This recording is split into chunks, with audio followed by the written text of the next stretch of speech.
आप लोग का स्वागत है हमारे YouTube चैनल कुशल जी के जीएस क्लासेस में। आज हम बताएंगे भारत का कोकिला सरोजिनी नायडू के बारे में। 13 फरवरी को सरोजिनी नायडू जयंती मनाई जाती है। 12 वर्ष की अल्पायु में ही सरोजिनी नायडू 12वीं की परीक्षा पास की, जो पूरे मद्रास प्रेसिडेंसी में अव्वल रही। उनकी प्रतिभा और कविताओं से प्रभावित होकर हैदराबाद के निजाम ने सरोजिनी नायडू को आगे बढ़ने के लिए छात्रवृत्ति दिया।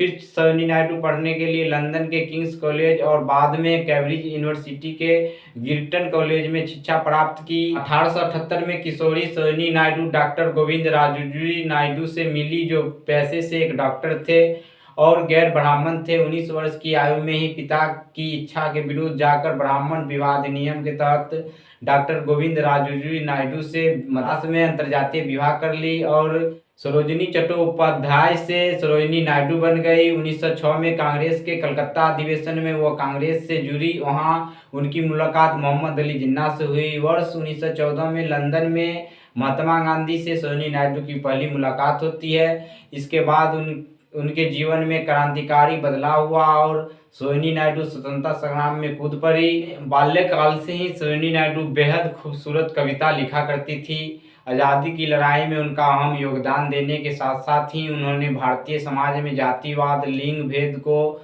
मिटाने का अहम योगदान दिया। राजनीति में सक्रिय होने के बाद सरोजिनी ने अपना काव्य प्रेम को त्याग कर दिया और भारत के आज़ादी में उनका अहम योगदान रहा। वर्ष 1919 में हुई जलियांवाला बाग हत्याकांड में सरोजिनी नायडू इस कदर आहत हुई कि अंग्रेज द्वारा दिया हुआ कैसर-ए-हिंद की उपाधि लौटा दी। सरोजिनी नायडू के माता का नाम बराडा सुंदरी देवी थी। सरोजिनी नायडू के पिता का नाम अघोरनाथ चट्टोपाध्याय था। इनका जन्म 13 फरवरी 1879 में हैदराबाद में हुई। इनकी मृत्यु 2 मार्च 1949 में लखनऊ में हो गई। इनके पति का नाम गोविंद राजूजी नायडू था। इनकी शिक्षा के बारे में अगर बात कर ले तो इनकी शिक्षा किंग्स कॉलेज लंदन में हुई और गिरटन कॉलेज दोनों से ही शिक्षा प्राप्त की थी सरोजिनी नायडू ने। इनकी बहुचर्चित काव्य के बारे में अगर बात कर ले, गोल्डन थ्रेशोल्ड जो 1905 में प्रकाशित हुई थी, द वर्ड ऑफ टाइम 1912 में प्रकाशित हुई थी, द ब्रोकन विंग 1917 में प्रकाशित हुई थी, द फेदर ऑफ डॉन, इनकी ये सभी काव्य है। सरोजिनी नायडू की उपाधि के बारे में अगर बात कर ले तो इन्हें भारत का कोकिला कहा जाता है। स्वर का कोकिला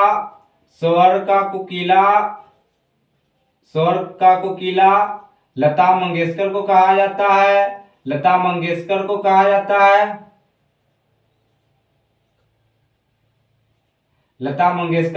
जाता है। इन्हें अंग्रेज द्वारा कैसर-ए-हिंद की उपाधि दिया गया था। कैसर-ए-हिंद का शाब्दिक अर्थ होता है भारत का सम्राट।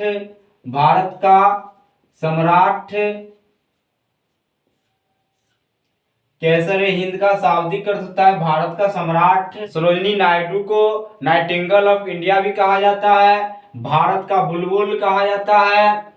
गांधी जी ने सर्वप्रथम सरोजिनी नायडू को भारत का कोकिला कहा था। आपको ध्यान रखना है कि सरोजिनी नायडू को भारत का कोकिला सर्वप्रथम किसने कहा था, तो गांधी जी ने कहा था। गोपाल कृष्ण गोखले के सहयोग से 1902 में राजनीति में प्रवेश किए थे। गोपाल कृष्ण गोखले के सहयोग से ही सरोजिनी नायडू 1902 में राजनीति में प्रवेश किए थे। गोपाल कृष्ण गोखले महात्मा गांधी के राजनीतिक गुरु हैं। सरोजिनी नायडू ने मोहम्मद अली जिन्ना को हिंदू मुस्लिम एकता का दूत कहा था। आपको ध्यान रखना है, हिंदू मुस्लिम एकता का दूत मोहम्मद अली जिन्ना को किसने कहा था, तो याद रखिएगा सरोजिनी नायडू ने कहा था। महात्मा गांधी सरोजिनी नायडू को डियर बुलबुल, डियर मीराबाई कहकर बुलाते थे। महात्मा गांधी सरोजिनी नायडू को प्यार से बुलबुल व डियर मीराबाई कहकर बुलाते थे। सरोजिनी नायडू महात्मा गांधी को मजाक में जुलाहा, लिटिल मैन और कभी कभी मिक्की माउस भी कहा करती थी। आपको ध्यान रखना है, सोहिनी नायडू महात्मा गांधी को मजाक में जुलाहा, लिटिल मैन और कभी कभी मजाक में मिक्की माउस कहा करती थी। भारतीय राष्ट्रीय कांग्रेस का अध्यक्ष बनने वाली प्रथम भारतीय महिला अध्यक्ष थी।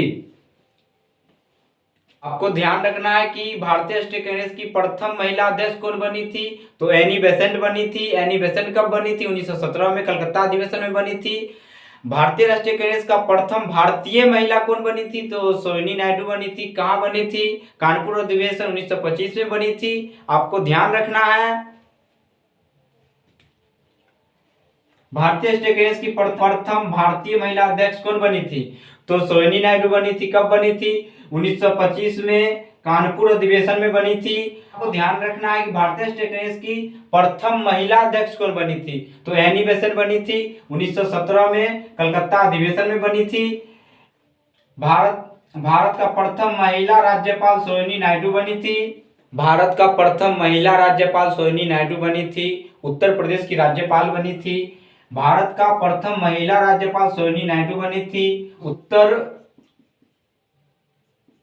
उत्तर प्रदेश की राज्यपाल बनी थी। भारत का प्रथम महिला मुख्यमंत्री सुचिता कृपलानी बनी थी। वो भी जो बनी थी उत्तर प्रदेश में ही बनी थी।